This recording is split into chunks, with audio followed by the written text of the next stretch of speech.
पाकिस्तान एक अभी वो ईयू की फॉरेन मिनिस्टर थी वहां पर, पाकिस्तान आई थी कैलिस। उन्होंने कहा है that Pakistan is a regional major power. And how do you define the region? Region क्या है? रीजन आज ये 3 एरियाज हैं, Central Asian republics, West Asia, South Asia.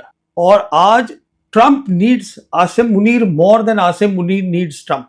आज जो है अभी ये जो ईयू की जो आई थी the foreign minister of EU, उसकी रिपोर्ट आई है कि वो जनरल हेडक्वार्टर गई मिलने के लिए आसिम मुनीर से, because she also understands he is a important man, we need to meet him.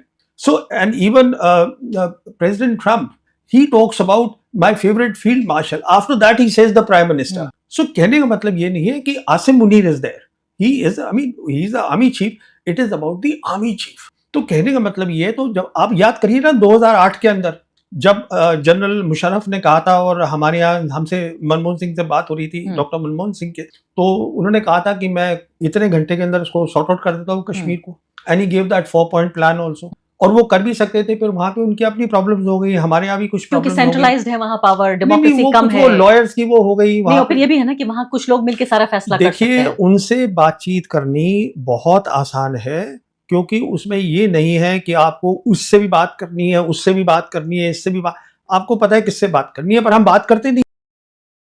देखिए, इसके ऊपर भी आपसे मेरा नजरिया बिल्कुल अलग है। जैसे हम ईरान पे बात कर रहे थे, पाकिस्तान एक अभी वो ईयू की फॉरेन मिनिस्टर थी वहां पर, पाकिस्तान आई थी कैलिस। उन्होंने कहा है that Pakistan is a regional major power. And how do you define the region? Region क्या है? रीजन आज ये 3 एरियाज हैं, Central Asian republics, West Asia, South Asia. और आज Trump needs Asim Munir more than Asim Munir needs Trump. आज जब अभी हुआ है शंग्रीला डायलॉग, जहां पर पीट हेग्सेट थे, ये सेक्रेटरी ऑफ वॉर अमेरिका के, उनसे एक सवाल पूछा गया हिंदुस्तान पाकिस्तान पे, तो उन्होंने कहा हम चाहते हैं कि हमारा दोनों के साथ है, और हम दोनों को अलग अलग लेन्स में हम उनके साथ काम करना चाहते हैं। आज जो पाकिस्तान है, Pakistan is the established mediator for West Asia peace. अगर यहाँ पीस होगी, उसकी मीडिएशन होगी, जो अभी हम उस स्टेज पे पहुंचे ही नहीं है, क्योंकि ये सीज फायर ही नहीं हो पा रहा है। अगर होगी तो फिर से पाकिस्तान होगा। पाकिस्तान का जो है, ये जितनी भी कंट्रीज हैं रीजन की, सबके साथ रिश्ता अच्छा है। लेकिन फंस तो गया पाकिस्तान। पाकिस्तान कहाँ फंसा है? फंस ये गया कि अमेरिका ये चाहता है कि इससे पहले कि कोई भी सीज फायर हो, उसकी प्री कंडीशन, पहली शर्त ये लगा दी है कि अब्राहम अकॉर्ड्स पर ये मुस्लिम देशों को सिग्नेचर करने होंगे। क्या पाकिस्तान इजराइल को रिकॉग्नाइज कर सकता है? नहीं, देखिए, पहली बात तो प्रेसिडेंट ट्रंप को आप सीरियसली मत लीजिए, पहली बात। दूसरी बात, प्रेसिडेंट ट्रंप जो है, क्या वर्ड होता है, ही फील्स हेल्पलेस, लाचार है इस समय। यू सी, मैं इसलिए ये बोल रहा हूँ, जो अब्राहम अकॉर्ड है, पाकिस्तान का क्या रिस्पांस आया उस पर? कि हम नहीं करेंगे। नहीं, उन्होंने कहा कि हम तो इसको तभी कंसिडर करेंगे अगर स्टेट ऑफ पैलेस्टाइन पहले करोगे। और उन्होंने ये कहा कि जहां तक नेतन्याहू है, he is a terrorist. This is a strong response coming. फिर क्यों गए सऊदी अरब? इसलिए उन्होंने ये रिस्पांस दिया, because they know that America needs them. आज अमेरिका को, अगर देखिए, ईरान से अगर बात अमेरिका करेगा, ईरान के लिए आज मीडिएटर बेस्ट जो है वो पाकिस्तान है। Pakistan is acceptable to China, Pakistan is acceptable to Russia, इसलिए Pakistan is the best, is the only choice. लेकिन माना तो ये जाता है कि अमेरिका की दोस्ती उतनी खतरनाक, दुश्मनी इतनी खतरनाक नहीं होती जितनी अमेरिका की दोस्ती खतरनाक है। हेनरी किसिंजर ने ये बात कही थी, और मैं जब एक पैनलिस्ट से बातचीत कर रही थी तो उन्होंने यही बात कही कि पाकिस्तान एक तरह के एक उलझन में फंस गया है कि वो दोस्त भी बनना चाहता है, और जाहिर है IMF और वर्ल्ड बैंक इस सब पर आधारित है उनकी इकोनॉमी। जो आपने पहली बात कही हेनरी किसिंजर की, वो सही है। इसीलिए मैं बोलता हूँ कि हिंदुस्तान जो जुड़ गया है एकदम इंडिया अमेरिका के साथ, this is not a good policy. तो इंडिया के लिए अगर अमेरिका की दोस्ती अच्छी नहीं है, तो पाकिस्तान के लिए कैसे अच्छी होगी? पाकिस्तान ज्यादा समझदार है। पूछिए क्यों, मैं भी सुनिए बात को। देखिए, पाकिस्तान में जो एक अच्छी बात रही वो उनकी आर्मी रही। सुनिए इस बात को, जो पाकिस्तान के आर्मी चीफ हैं, जब पहली जंग हुई जम्मू कश्मीर की, जब सीज फायर लाइन बनी 1 जनवरी 1949 को सीज फायर लाइन बन गई, उसके बाद जो रिस्पॉन्सिबिलिटी हो गई जनरल हेडक्वार्टर्स की, वो ये हो गई कि हमें इंडिया के मुताल्लिक जो फॉरेन पॉलिसी है उसको हम ध्यान रखेंगे। We are responsible and we are also responsible for the security of Pakistan. Because उस समय जो उनका कैपिटल था दैट वाज इन कराची, 14 उधर कराची में था। अच्छा, उसके बाद क्या हुआ, जब उन्होंने ये टेस्ट कर लिया 1998 में टेस्ट किया पाकिस्तान ने, उसके बाद पाकिस्तान जनरल हेडक्वार्टर ने बोला अब हम फॉरेन पॉलिसी भी रखेंगे, हम करेंगे। कहने का मतलब ये है कि जो उनका जनरल हेडक्वार्टर है, जो उनकी टॉप लीडरशिप है, उसको एक्सपीरियंस बहुत है। उनको देखिए ये चीज़ें एक्सपीरियंस से भी आती हैं, और हर बार उन्होंने जब भी करी है बातचीत या दोस्ती करी है अमेरिका के साथ, पाकिस्तानी जीते हैं। वो इसलिए जीते हैं क्योंकि उनको ये भी पता है कब छोड़ना है अमेरिका को, वो छोड़ देते लेकिन हैं। इसके पीछे तो मुझे लगता है सानी साहब यही है कि उनकी जो ज्योग्राफिकल लोकेशन है वो इस तरह से है कि वो बार्गेन कर सकते हैं, वो चाहें तो ब्लैकमेल भी कर नहीं, सकते नहीं, हैं। वो तो हमारी बॉर्डर्स, हमारा ना, बॉर्डर तो ईरान से नहीं मिलता। ना, हमारी बहुत अच्छी लोकेशन है। देखिए आज से जब मोदी सरकार आई थी उस समय ये बात होती थी कि जो तीनों बड़ी ताकतें हैं, मल्टीपोलर वर्ल्ड बन गई थी तकरीबन, लोग मानते हैं 2017 में, उस समय मोदी सरकार थी। उस समय सारा फोकस जो था वो इंडो पैसिफिक के ऊपर था, यूरेशिया पे नहीं था। अब यूरेशिया पे चला गया। तो इंडो पैसिफिक पे जो था, अगर आप हमारी लोकेशन देखें, हम बीच बैठे हुए हैं इंडियन ओशन के। तो तीनों बड़ी ताकतें हमसे बात करना चाहती, पर हमने कहा कि हम चीन से बात नहीं करेंगे, और हमने कहा कि जो रशिया है वो अब इट इज अ पावर जो डिक्लाइन में है। जो हमारे अभी सीडीएस रिटायर हुए हैं अनिल चौहान, ये उनकी स्टेटमेंट है, हम सिर्फ अमेरिका के साथ बात करेंगे। तो कहने, और अमेरिका हमको जो है वो बराबरी से बात नहीं करता, अमेरिका किसी के साथ बराबरी से बात नहीं करता, उनकी आदत यही है। कहने का मतलब ये है कि ये लोकेशन तो एक चीज होती है, दूसरी चीज क्या होती है जो पाकिस्तान के हक में है। एक लोकेशन है, मुस्लिम नेशन है, न्यूक्लियर वेपन है, दुनिया इस नतीजे पर पहुंची है, जो कि ईयू के foreign minister this lady also said the same thing in Pakistan, that you are a regional major power. How did they come to this conclusion? उसी तरीके से जैसे अमेरिका पहुंची बिकॉज ऑफ ऑपरेशन सिंदूर। लेकिन अगर इतने ही शानदार लोग होते तो इकोनॉमी इतनी खराब अब देखिए ये दो बातें हो गई। नहीं, लेकिन आप बताइए आर्मी का भी पूरा बजट। नहीं, सुनिए बात, ये दो बातें हो गई। अब security policy, foreign policy, governance, these are separate.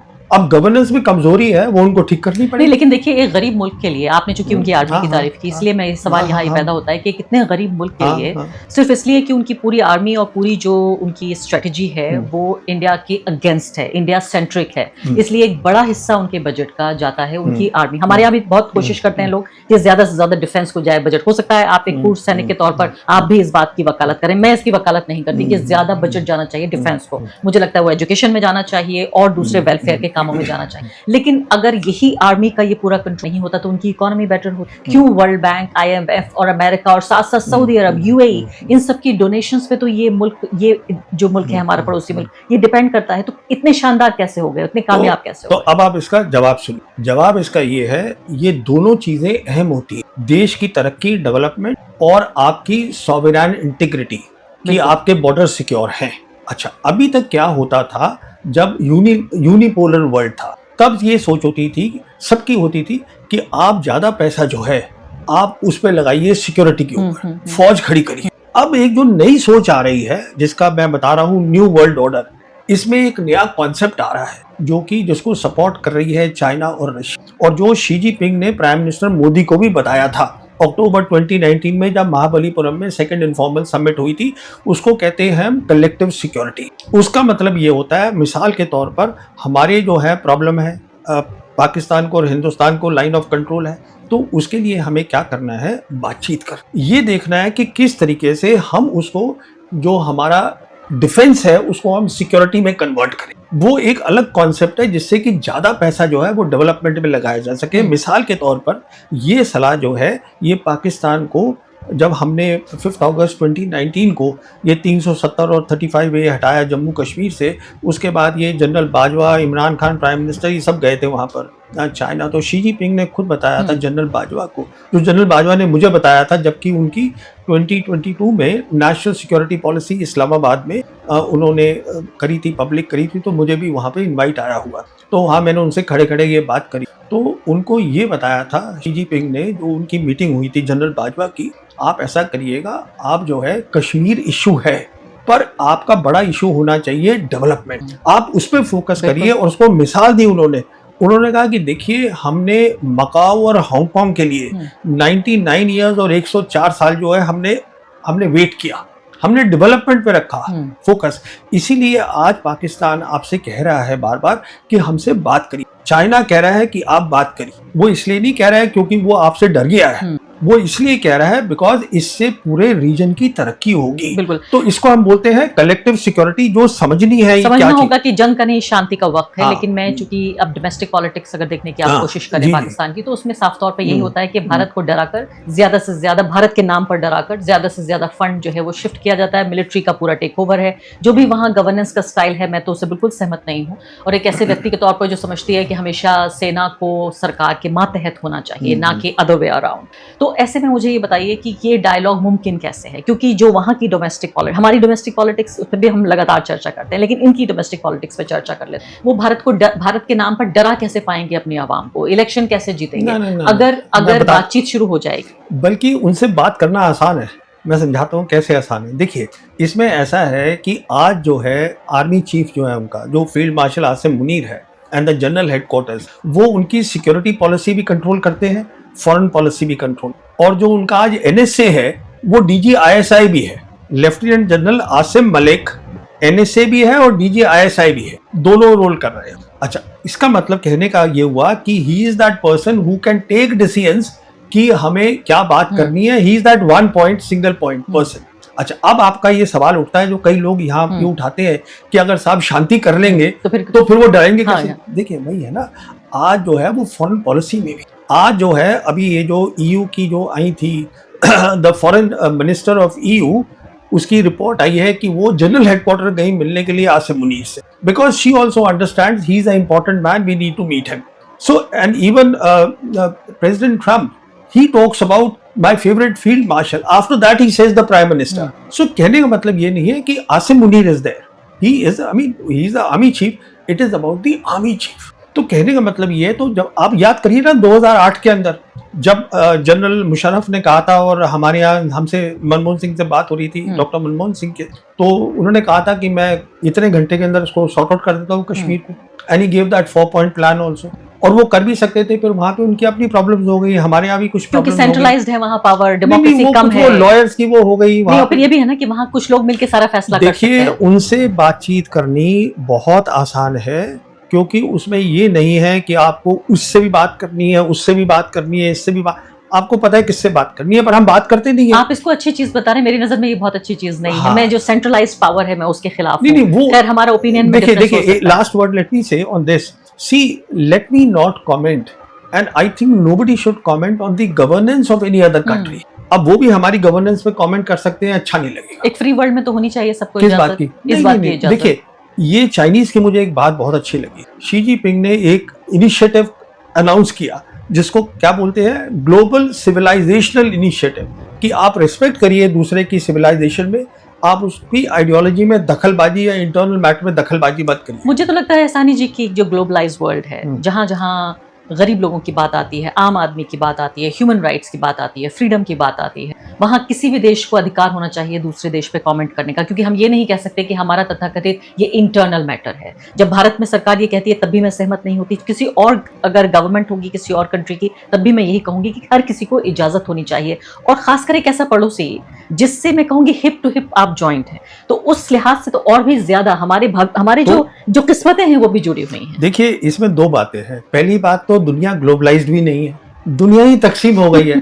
एक अमेरिका और ग्लोबल नॉर्थ है और एक ग्लोबल साउथ है, तो ग्लोबलाइजेशन कहाँ हो रहा है? जो आप कह रहे हैं कि आप उनके कमेंट करना चाहती हैं, वो हमारे पे कमेंट करिए, बिल्कुल करिए, पर पहले बात तो शुरू करिए। बात शुरू। तो आप ये कह रहे हैं कि अब ये वक्त आ गया है सिंदूर के बाद, खासकर 1 साल गुजर चुका है उसको, कि हिंदुस्तान और पाकिस्तान बातचीत की टेबल पर बैठे हैं, और आप और RSS के नेता तो बिल्कुल एक साथ एक दूसरे के सुर में सुर मिला रहे हैं। नहीं, देखिए ये वक्त तो हमेशा था, ये पता नहीं कब आया और कब चला गया। और जहाँ तक RSS नेता की आप बात कर रही हैं, वो अमेरिका से वापस आए थे, और वो अमेरिका से वही मैसेज लाए थे जो पीट हेग्सेथ ने अभी शंग्रीला डायलॉग में दिया है सिंगापुर में, कि हम दोनों से बात करना चाहते हैं, and both are important for us, and that is the reason the Americans told him that please go and talk to Pakistan. अब मैं अगले सवाल पे आ जाती हूँ कि आपका मैं ट्वीट पढ़ रही थी जिसमें आप यूरोपियन यूनियन की स्पोक्स पर्सन का जिक्र कर रहे थे कि पाकिस्तान को एक बेहतरीन जगह मिल रही है जोग्राफिकली, लेकिन अभी कुछ दिन पहले भारत में अमेरिका के विदेश मंत्री आए थे और उन्होंने कहा कि डोनाल्ड ट्रंप, जब उनसे सवाल पूछा गया, भारत को बहुत प्यार करते हैं, नरेंद्र मोदी जी को बहुत पसंद करते हैं। तो ऐसा नहीं है कि भारत के और अमेरिका के रिश्ते, बल्कि इस जंग में तो सबसे ज़्यादा करीब आ चुके हैं भारत और अमेरिका। देखिए, जिनकी आप बात कर रही है ना, मार्को रूबियो की, वो अभी 48 आवर्स पहले वो यूएन सेनेट हेयरिंग में बैठे थे। वो आप देख लीजिए वीडियो, उसमें देखिए वो क्या कह रहे हैं वीडियो के अंदर, वो सुनने वाली बात। He is there in the video and he is now praising Pakistan. नहीं, तो ये दोनों मुमकिन नहीं है। आपने तो मुझे बताया मैं था वही आपसे कह कि तो मुमकिन है कि अमेरिका पाकिस्तान की भी तारीफ कर सके और भारत की भी व्हाट तारीफ कर यू सके। सेड इनिशियली, देखिए what Henry Kissinger said, America is neither a good friend and it is dangerous as a rival. Okay, but वो था when the world was unipolar. आज जब दुनिया में आपके पास ऑप्शंस हैं, आपके पास, हमारे पास ऑप्शंस हैं। आज हम ग्लोबल साउथ की कंट्री हैं, हमारे पास ऑप्शंस हैं। ये दूसरे देशों के साथ भी जा सकते हैं, कोई जरूरी नहीं कि अमेरिका से ही हाथ रशिया, मिलाना है। चाइना, पाकिस्तान, ये West Asia, we have so much of option. यही भी तो काम हो रहा है यूरेशियन लैंड मास में। हम क्यों, हमें रशिया कह रहा है कि you partner with us, you be part of the Eurasian security architecture which was announced by President Putin in 2025. We are refusing to go there. The Russians हमें बता रहे हैं कि आप RIC को रिवाइव करिए। वो RIC रशिया, इंडिया, चाइना। ये जो फोरम है, we can be the voice, collective voice of Global South. और ये जो है पिछले 5 साल से बंद पड़ी है। लास्ट ईयर 2020 में हुई थी रिवाइव, और वो भी कब हुई थी, वो भी मजेदार बात है, जबकि मोदी सरकार को गलवान के बाद घबराहट ये हो रही थी कि कहीं लड़ाई बढ़ ना जाए। तो हमने रशिया की मदद मांगी थी, और 10 सितंबर 2020 को RIC रिवाइव हुई थी मॉस्को में, जहां पे उनकी मौजूदगी में सर्गी लैवरोव की, जयशंकर और वांग यी ने जॉइंट स्टेटमेंट साइन करी थी कि हाँ, हम इस तरीके से पीस करेंगे। पर हम उसको कर नहीं रहे हैं। क्यों नहीं कर रहे हैं RIC में रिवाइव? क्योंकि हम चीन से कंपटीशन में हैं, जहां आपका कंपटीशन है ही नहीं, जहां कोलैबोरेशन होना चाहिए, जहां सहयोग होना चाहिए। सहयोग, देखिए ऐसा है, विन विन कोऑपरेशन। हम दोनों का गैप बहुत है हर चीज में, पर हम फिर भी काम कर सकते हैं एक साथ, देखकर क्या चीजें हैं जिससे हमें फायदा हो सकता है, वो हमसे बात कर। देखिए, जब तक आप बात नहीं करेंगे तो बात आगे कैसे। इंडिया के टॉप के जर्नलिस्ट परवीन सुहानी ने कहा कि पाकिस्तान किसी सूरत में इसराइल को कदर तस्लीम नहीं करेगा। बेशक अमेरिका या दुनिया की बड़ी अपना जितनी भी ताकतें, वो बेशक जितना मर्जी है पाकिस्तान को प्रेशराइज करने की कोशिश कर रहे हैं, लेकिन पाकिस्तान कभी भी कदर इसराइल को कदर तस्लीम नहीं कर रहा। लेकिन हमारी जो मोदी सरकार, वो इसराइल और अमेरिका के सामने बिल्कुल कदर आंखें बचाए उसके सामने, यानी कि लेट ही गई है, चारों शाह निश्चित हुई पड़ी है। लेकिन अब पाकिस्तान के अंदर अपने स्टैंड के ऊपर खड़ा हुआ है और अपने मौक़िफ़ के ऊपर डरा हुआ है कि हमने इसराइल को अपना कदर किसी सूरत में तस्लीम नहीं करना। बाकी आप इसी तरह के मजीद इंडियन मीडिया की रिएक्शन वीडियो हमारे चैनल तक ले चाहते हैं तो हमारे चैनल को करें लाइक, सब्सक्राइब, शेयर करने। अगली वीडियो में आपसे दोबारा मिलते हैं।